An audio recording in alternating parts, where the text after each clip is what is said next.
그래서 도서관은 엄마표 영어를 하시는 어머님들한테 제가 성지라고 말씀을 드리는데,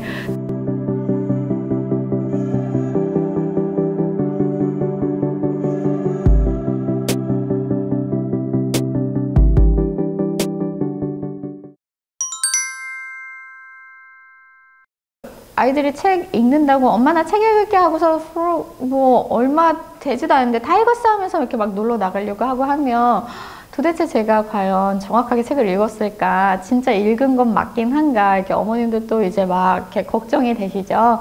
그럴 때는 모든 책을 다 아이가 정확히 읽을 수는 사실 없다고 생각을 해요. 저희 어른들도 그렇죠.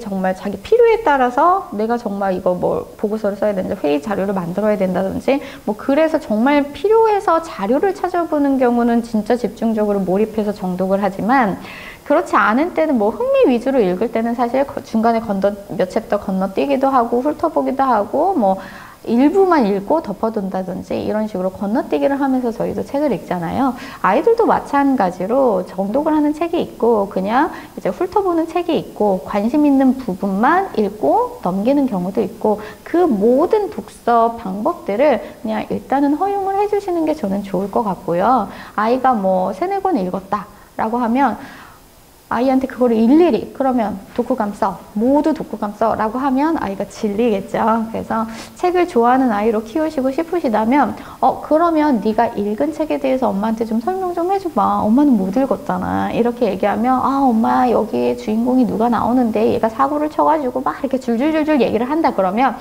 이 녀석이 잘 읽었구나. 빨리 읽었지만 그래도 이야기 줄거리는 파악하고 있구나 라고 생각을 하시면 좋을 것 같고요.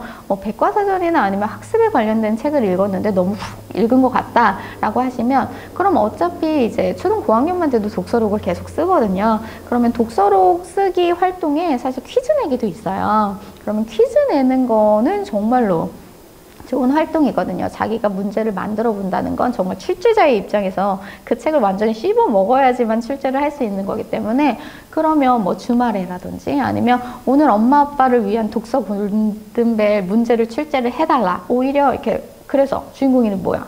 그래서 왜 싸웠는데? 막 이렇게 질문을 하시기보다는 오히려 아이한테 그럼 엄마도 이거 이따가 읽을 테니까 네가 문제를 한번 내줘봐. 엄마가 풀어볼게. 이런 식으로 출제자의 역할을 맡겨주시면 아이가 감시당한다는 그런 이미지가 생기지 않죠. 출제자가 돼서 문제를 풀게 해줘봐 라고 하면 굉장히 또 신나합니다. 엄마 절대 못 풀게 문제 낼 거야 막 이러면서 막 진짜 지엽적인, 정말 제대로 정독하지 않으면 못 풀 문제 막 이런 거 일부러 막 애들이 내거든요. 그렇게 좀 역할을 바꿔서 아이가 스스로 문제를 낼 수 있게끔. 근데 스스로 문제를 내다 보면 정확하게 기억하게 됩니다. 그래서 그런 식의 방법을 추천을 해드리고요.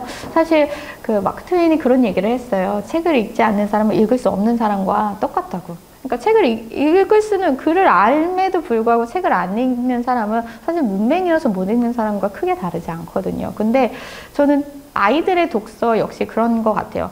읽었는데도 뭐 줄거리도 기억이 안 난다. 책 주인공이 누군지도 모른다. 내가 분명히 저 표지를 보면 읽은 것 같긴 한데 도대체 저 책이 무슨 내용이었는지 떠오르지 않는다. 그러면 안 읽은 친구와 똑같은 상황이 돼버리는 거거든요. 그래서 그런 부분에 대해서 충분히 이야기를 나누시고, 어쨌든 네가 이 책을 읽었다면 이 책에 대해서 한마디라도 할 수 있게끔은 정리를 해놔야 되지 않을까 라고 얘기를 해주시고, 그런 면에서 그러면 이 책을 이제 이 책 표지를 봤을 때 어떤 내용이는지 상기시킬 수 있을 만큼은 3줄이라도 한 줄이라도 정리해 놨으면 좋겠어. 이렇게 얘기를 하시고, 아이가 얼마나 빨리 읽든 뭐 어떤 책을 막 이렇게 휘젓고 다니든 그런 부분에 대해서는 터치하지 않으시되 책임을 질 수 있게끔 해주시는 그런 이제 작업들을 해놓으시면 독서 때문에 마찰을 빚는 일은 조금 줄어들지 않으실까라는 생각을 합니다.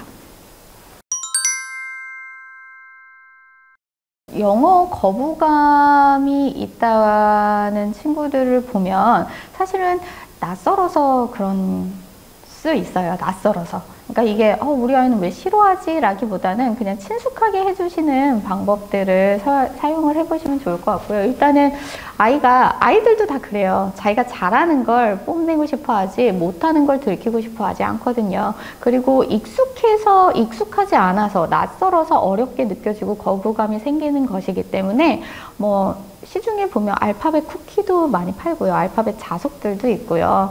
사실 또 외래어라고 하죠. 택시라든지 오렌지라든지 버스라든지 이런 것들은 그냥 영어 자체가 우리 생활에서 굳어져서 그냥 그렇게 쓰고 있는 뭐 테이블 이런 것들도 너무 아무렇지 않게 아이들이 사용을 하거든요. 그런 것들을 처음에 좀 인식을 시켜주시면 좋을 것 같아요. 너 오렌지 좋아하잖아. 오렌지도 영어다. 우리 지난번에 택시 탔잖아. 택시도 영어야. 너 벌써 되게 잘해. 막 이렇게 좀 용기를 좀 북돋아 주시는 방법들이 먼저 좀 선행이 돼야 될 것 같고요. 또 재밌는 노래, 동요, 뭐 슈퍼심플송 같은 경우는 굉장히 재밌는 영어 동요들 많거든요. 그래서 아이가 놀 때, 뭐 목욕할 때 이렇게 배경음악처럼 흘려듣기라고 하죠. 그런 것들 많이 먼저 노출을 해주시면 거부감이 조금 줄어드실 것 같고, 또 책 많이 이용해서 읽어주시고 싶어 하시고, 또 그림책 같은 경우도 많이 보여주시고 싶어 하시는데, 아이가 싫어한다면 굳이 너무 이렇게 영어책 읽어야지, 엄마가 읽어줄게, 앉아봐, 들어봐, 이렇게 하시기보다는 아이들이 좋아하는 책이 있어요. 뭐 예를 들어서 공사냥을 떠나자 이런 것들은 그냥 한글책으로 봐도 너무 아름답고 예쁜 이야기죠. 우리 아이가 이 책을 좋아한다 그러면 충분히 읽어주세요. 100번 1000번 읽어주셔서 이 이야기 그림만 봐도 이 페이지에 어떤 내용이 있는지 아이가 달달 웰 정도로 재미있게 읽어주시고, 그 다음에 근데 사실 이 책은 영어로 되어 있는 책이었어. 그런데 한국 독자들을 위해서 이렇게 번역해 놓은 건데 영어로 된 책도 한번 읽어볼래? 라고 해서 같이 보여주시면 아이가 그 내용이 영어로 써 있어도 어떤 내용인지 아이가 잘 알고 있기 때문에 그냥 이야기만 틀어주셔도, 책만 넘겨주셔도 이게 이런 내용이지 라고 떠올리면서 읽을 수 있어서 거부감이 많이 줄어들 겁니다. 그래서 이거를 개별적으로 이 책 한국어로 된 거, 영어로 된 거 다 구입하시려면 너무 힘드시죠. 그래서 도서관은 엄마표 영어를 하시는 어머님들한테 제가 성지라고 말씀을 드리는데, 도서관에는 또 딸림 자료, 뭐 CD 같은 것도 다 구입을 해 놓으세요. 그래서 CD 같은 경우는 같이 빌리셔서 계속 아이가 이제 놀 때 노출을 시켜주시면 좋을 것 같고요. 이제 거부감이 심한 경우라면 좋아하는 책을 영어로도 같이 읽게끔 해주시면 도움이 될 것 같고요. 그리고 뭐 CD 자료가 없는 경우의 책도 있어요. 그러면 이때는 또 유튜브가 또 굉장히 도움이 많이 되는데요.